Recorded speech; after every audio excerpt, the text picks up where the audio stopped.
విశాఖ జిల్లా గాజువాకలో దారుణమైన ఘటన జరిగింది.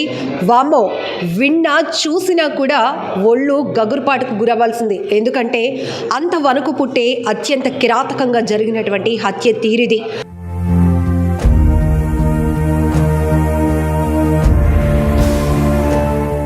అవును, నేవీలో పనిచేస్తున్నటువంటి చింతాడ రవీంద్ర అనే వ్యక్తి పెళ్ళయింది, భార్య పుట్టింటికి వెళ్ళింది పురుడు కోసమని.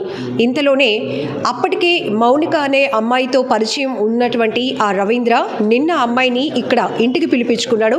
గాజువాక ఎల్వి నగర్లో ఉన్నటువంటి కీర్తి ఎన్క్లేవ్లో ఉన్న 102లో అతను 1 ఇయర్గా అద్దెకు తీసుకొని ఈ ఫ్లాట్లో ఉంటున్నాడు.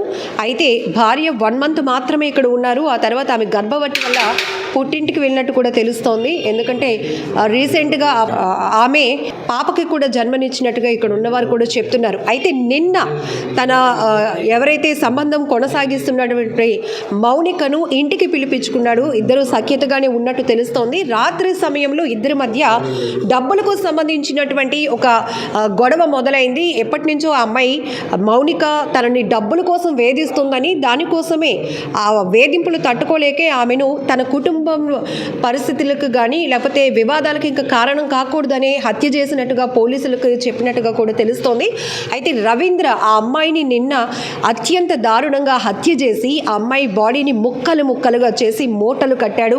2 మూటలను ఫ్రిడ్జ్లోనే ప్యాకింగ్ చేసి పెట్టి మరొక మూటలో తలని అలానే సిమ్ కార్డ్ని చెప్పులను కూడా ఆరిలోవ పోలీస్ స్టేషన్ పరిధిలో ఉన్నటువంటి దారపాలెం వద్దకు తీసుకువెళ్ళి అక్కడ తగలబెట్టినట్టు తెలుస్తోంది.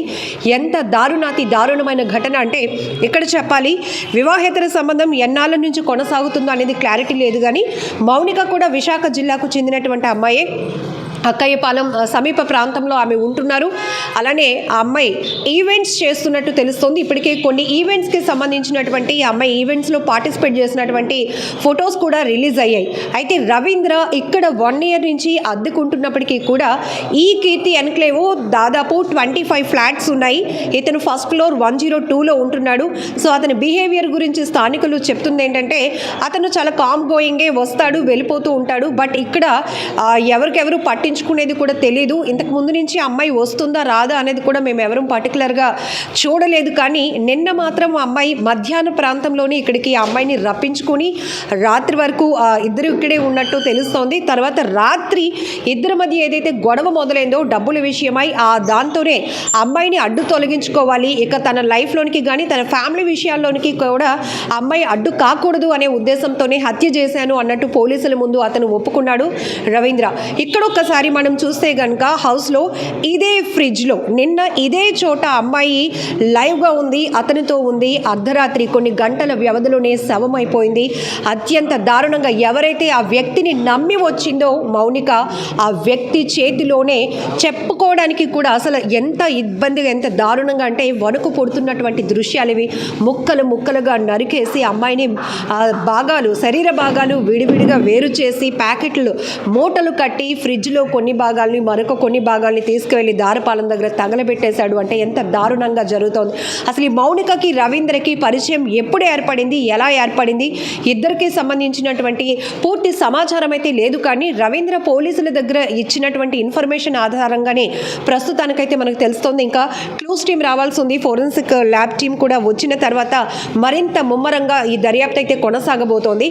మరొక వైపు మౌనిక పేరెంట్స్ కూడా నోరు విప్పితేనే అసలు ఏం జరుగుతోంది, మౌనికకి ఈ రవీంద్రకి పరిచయం ఉన్నట్టు మౌనిక పేరెంట్స్కి తెలుసా లేదా, లేకపోతే వాళ్ళిద్దరూ ఏమైనా ఫర్దర్గా భవిష్యత్తులో మళ్ళీ పెళ్లి చేసుకోవాలనే ఆలోచనలో ఉన్నారా, ఇలా రకరకాల డౌట్స్ మాత్రం ప్రతి ఒక్కరిని తీవ్రంగా వేధిస్తున్నాయనే చెప్పాలి. ఎందుకంటే ఒక వ్యక్తిని ఒక అమ్మాయి నమ్మి వచ్చి నమ్మడమే కాదు, ఇంటికి రావడమే కాదు, అతను పిలిచినటువంటి మాటకి కట్టుబడి నైట్ కూడా అమ్మాయి స్టే చేసినంత ధైర్యం ఆ వ్యక్తి నుంచి కలిగిందా, లేకపోతే ఇంక ఇద్దరి మధ్య ఏదైనా ఇష్యూ పెద్దగా నడుస్తోందా అనేది కూడా ఇక్కడ తెలియాల్సినటువంటి అవసరం ఉంది. ఎందుకంటే ఈ రోజుల్లో మనం చాలా చూస్తున్నాం, సోషల్ మీడియాలో పరిచయం అవుతున్న వ్యక్తులు వారు ఎవరు, ఎలాంటి వారు, ఎక్కడి వారు, వాళ్ళకి పెళ్ళి అయిందా లేదా, వాళ్ళ పరిస్థితులు ఏంటి, ఫ్యామిలీ బ్యాక్గ్రౌండ్ ఏంటి, ఇవేవి తెలియకుండా కేవలం పరిచయాలు ఏర్పాటు చేసుకొని దాని ద్వారా ముందుకు వెళ్ళాలి అనుకుంటున్నారే తప్ప ఇంత దారుణాటి ఘటనలు అనేక చోట్ల అనేక ప్రాంతాల్లో జరిగినా కూడా ఎందుకు మరి ఎవరు అలర్ట్ కావటం లేదో, జాగ్రత్త పడటం లేదో కూడా అర్థం కావటం లేదు.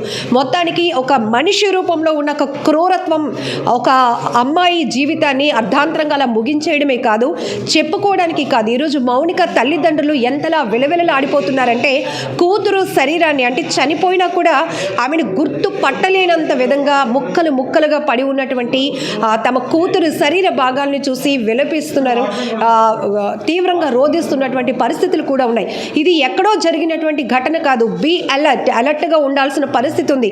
మీ పిల్లల మీద కూడా మీరు అబ్జర్వేషన్ కంపల్సరీగా పెట్టాలి. ఎందుకంటే మీ పిల్లలు ఎక్కడ చేస్తున్నారు, ఏ జాబ్ చేస్తున్నారు, ఎక్కడ ఉంటున్నారు, మీకు దూరంగా ఉంటున్నారంటే వాళ్ళ మీద పోన్లే వాళ్ళకి ఒక ఫ్రీడమ్ ఇచ్చారు అని అనుకోకుండా వాళ్ళు ఏం చేస్తున్నారు, ఎవరితోనైనా వ్యక్తులతో పరిచయాలు ఏర్పాటు చేసుకుంటున్నారా, ఇవన్నీ కూడా తెలుసుకోవాల్సినటువంటి అవసరం కూడా ఉంది. మా ఇంత భయంకరమైన మనుషులు మన మధ్య ఉన్నారు అంటే నమ్మడానికి అసలు ఒక అమ్మాయిని మొక్కలు నరికి ఫ్రిడ్జ్లో పెట్టాడు ఇంట్లో అంటే అసలు ఎలా అంత దుర్మార్గంగా ప్రవర్తించాడు అంటే ఆయన అలాంటి వ్యక్తి సంవత్సరం నుంచి మా మధ్య ఉన్నాడంటే మేమే చాలా భయగ్రస్తులు అయ్యాం. కానీ ఇప్పటి వరకు మా 70 వార్డులో ఇలాంటి దుర్ఘటన ఎప్పుడు జరగలేదు. అందరూ కూడా చాలా అఫీషియల్గా ఉంటారు కానీ ఇలాంటి విషయం ఎప్పుడు జరగలేదు. ఎవరికి కూడా లేడీస్ కూడా చాలా సెక్యూరిటీ మా వార్డు అంటేనే, మా ఎల్వి నగర్ అంటే లేడీస్కి చాలా సెక్యూరిటీగా ఉంటుంది. అలాంటిది ఇంత దారుణంగా జరిగింది అంటే మేము చాలా బాధపడుతున్నాం. అలాంటి నేరస్తుని కఠినంగా శిక్షించాలని కోరుకుంటున్నాం. రవీంద్ర 102లోనేనమ్మా ఉంటున్నాడండి. ఏం చేస్తుంటాడు ఆయన నేవీ ఆఫీసర్ అట. వాళ్ళ మిసెస్ ఏమో డెలివరీకి వెళ్ళారు. 4 months అట, పాప పుట్టిందట. ఆవిడ ఇంకా ఇంటికి రాలేదు. పాప పుట్టిందట. మరి ఇంత కిరాతకంగా ఎందుకు చంపాడు అన్నది విషయాన్ని మాత్రం పోలీసులు దర్యాప్తు చేయాలి. ఇవన్నీ కనుక్కొని నేరస్తుడికి మాత్రం కఠిన శిక్ష వేయాలని కోరుకుంటున్నాం. ఈ ఫ్లాట్లో ఎన్నాళ్ళ నుంచి వాళ్ళు ఉంటున్నారు? జనరల్గా అతని బిహేవియర్ ఎలా ఉంటుంది? 1 year నుంచి ఉంటున్నారట. బిహేవియర్ అయితే చాలా బాగుంటుందని చెప్తున్నారు. ఇరుగు పొరుగు వాళ్ళు కూడా ఎప్పుడు ఎవరితో మాట్లాడడానికి కానీ వాళ్ళ భార్యాభర్తలు గొడవ పడడం కానీ ఏమీ లేదట. చాలా డీసెంట్గా ఉదయం జిమ్కి వెళ్తాడట, తర్వాత వచ్చి ఆఫీస్కి వెళ్తాడట, సాయంకాలం వచ్చి తన రూమ్లో తను ఉంటాడట. కానీ ఎప్పుడు ఇరుగు పొరుగు వాళ్ళతో కూడా మాట్లాడలేదట. డీసెంట్గానే ఉంటాడని చెప్తున్నారు. మరి ఇది ఎందుకు జరిగింది అన్నది మనకు తెలియదు. ఎవరో తప్పులు అన్నది న్యాయస్థానం నిర్ణయించాలి. ఈ దారుణమైన ఘటన వినగానే మీకేమనిపించింది? అసలు ఇట్లాంటివి ఎక్కడో అడవుల్లో మృగాల ప్రవర్తన మనిషిలో చూడడం అంటే ఎట్లా ఆందోళన వేస్తుంది మేడం. మార్నింగ్ వేసి ఇలాంటి చూస్తున్నామా మన కాలనీలో. ఏం విన్నారు అసలు మీరు ఈ ఘటన గురించి? మొదట ఫస్ట్ అయితే అందరు చెప్పుకున్నది అయితే అబ్బాయి అమ్మాయితో రిలేషన్ పెట్టుకున్నాడు అని, అబ్బాయి ఏమో డబ్బులు డిమాండ్ చేస్తుందని చెప్పేసి ఎప్పటి నుంచి అతన్ని ఇబ్బంది పెడుతుందని అని చెప్పేసి అనుకుంటున్నా అని తెలిసిందే. పోలీస్ స్టేషన్ అతను చెప్పాడంట అలాగని చెప్పేసి. మరి చాలా హత్యలు చూసాం, ఆత్మహత్యలు చూసాం. కానీ ఇక్కడ ఒక నేవీ ఉద్యోగి ఉండి ఆ వ్యక్తి ప్రేమించిన అమ్మాయిని, పెళ్ళైనటువంటి ఒక వ్యక్తి అత్యంత క్రూరంగా హత్య చేయడమే కాకుండా ముక్కలు నరికి ఫ్రిడ్జ్లో కొన్ని భాగాలు, మరికొన్ని చోట దారపాలెం దగ్గర తలపైన తగలబెట్టడం ఎట్లా? చాలా దారుణం అండి. విషయం అయితే చాలా దారుణం. ఇంతవరకు అసలు ఇది ఎప్పుడో ఎక్కడ టీవీల్లో చూడడం వినడం తప్ప ఎప్పుడు రియల్గా మేము చూడలేదు. ఫస్ట్ టైం ఇలా చూస్తున్నాం. కానీ ఇంత దారుణంగా చంపాడంటే మాత్రం ఆ నేరస్తుడిని కఠినంగా శిక్షించాలి. మరి అసలు ఎవరి తప్పులు ఉన్నా కూడా అమ్మాయి వాళ్ళ పేరెంట్స్కి చెప్పో లేకపోతే వాళ్ళ హస్బెండ్కి చెప్పి ఆయన చెప్పాల్సింది. చెప్పకుండా ఇలా సొంత నిర్ణయం తీసుకోవడం వల్ల ఆయనతో పాటు వాళ్ళ భార్య బిడ్డలు కూడా అన్యాయం అయిపోతారని నా ఉద్దేశం మేడం. మరి ఈ మౌనిక ఇక్కడికి వస్తూ ఉంటుందంట ఎప్పుడు మరి ఇరుగు పొరుగులు అయితే చూడలేదట. ఆ అమ్మాయి అంటే వీళ్ళందరూ ఎవరు మట్టుకు పనుల్లో ఉంటారు, ఎవరు డోర్ వాళ్ళు వేసుకుంటారు. ఆ అమ్మాయి ఎప్పుడు వచ్చి వెళ్తుందో కూడా వీళ్ళు చూడలేదట. నిన్న రావడం కూడా ఎవరు చూడలేదట. మరి ఎప్పుడు ఈ గొడవ జరిగిందో మరి అమ్మాయి అరుపులు కూడా బయటకు అసలు ఏం వినిపించలేదట. మరి ఎలా చంపాడు అన్నది ఆయనకే తెలియాలి. కానీ చాలా దారుణంగా చంపాడు. అలాంటి వాడిని మాత్రం శిక్షించాలి. ఎలా శిక్షించాలనుకుంటున్నాను? చాలా కఠినంగా శిక్షించాలి. ఇలాంటి వాడు ఒకసారి శిక్షించామంటే రెండోసారి ఇంకొకటి ఇలాగ ఆడదాని విషయంలోకి వెళ్ళడానికి భయపడేటట్టు ఉండాలి. అంత కఠినంగా శిక్షించాలని కోరుకుంటున్నాను. నైట్ ఒక పిల్లని తెచ్చి దారుణంగా చంపేసి ఫ్రిడ్జ్లో అడ్డం అనేది చాలా దారుణం కదా మేడం. ఆవిడ ఒకళ్ళు డిమాండ్ చేసినా స్టేషన్కి వెళ్ళి కంప్లైంట్ పెట్టుకొని అక్కడ 4 గోడల మధ్య సెటిల్ చేసుకోవడం ఏదో చేసుకోవాలి. మిస్సెస్కి చెప్పాలి, చుట్టాలకు చెప్పాలి. అంతేగాని ఫ్రిడ్జ్లో పెట్టేసి చంపేసి అది చాలా తప్పు కదా. ఈరోజు ఆయన చూసి ఇంకో 10 మంది మనుషులు ఇప్పటికే చిన్నపిల్లలు రేపు చేసేయడం చంపేయడం అన్నీ జరుగుతున్నాయి కదా మేడం. ఇలాంటి వాళ్ళు ఎవరిని కూడా బయటకు వదలకూడదు మేడం. ఇప్పుడు అతని భార్య, ఆమె పరిస్థితి కూడా చాలా దారుణంగా ఉంటుంది. ఎందుకంటే ఒకవైపు బిడ్డకు జన్మనిచ్చింది, ఈ టైంలో భర్త దగ్గరుండాలి అని కోరుకునే పరిస్థితిలో భర్త ఇలాంటి వాడా అంటే భయంకరంగా ఉంటుంది. ఇవాళ అమ్మాయిని చంపేశాడు, రేపు నన్ను చంపేస్తాడు అని భయపడుతుంది ఆవిడ కూడా పిల్ల కూడా ఇంక ఇతని దగ్గర రారు. ఇతను చేసే పని ఇతని ఫ్యామిలీ మీద ఎఫెక్ట్ పడుతుంది. ఫస్ట్ మా పక్క వాళ్ళందరూ పక్కన పెట్టేస్తే ఆల్రెడీ ఇతను అక్కడ అద్దెకున్నాడు మేడం, సొంత కూడా కాదు, రెంట్ హౌస్. వచ్చి ఎప్పుడో మిలిటరీ నుంచి వచ్చి వెళ్ళిపోయిన ఇతను ఇలా చేస్తే ఇక్కడ ల్యాబ్ నుంచి వచ్చేసి వెళ్ళిపోతాడు. ఇక్కడ మా కాలనీ అంతా అవమానం కదా, పలానోళ్ళు కాలనీలో ఇలా జరిగిందని. ఇప్పుడు ఎంతమంది మీరు వచ్చి ఇక్కడ పెడుతున్నారు బయటికి, పేపర్లు టీవీలో ఈడియాలు ఇస్తున్నారు కదా, ఎల్వి నగర్ అని.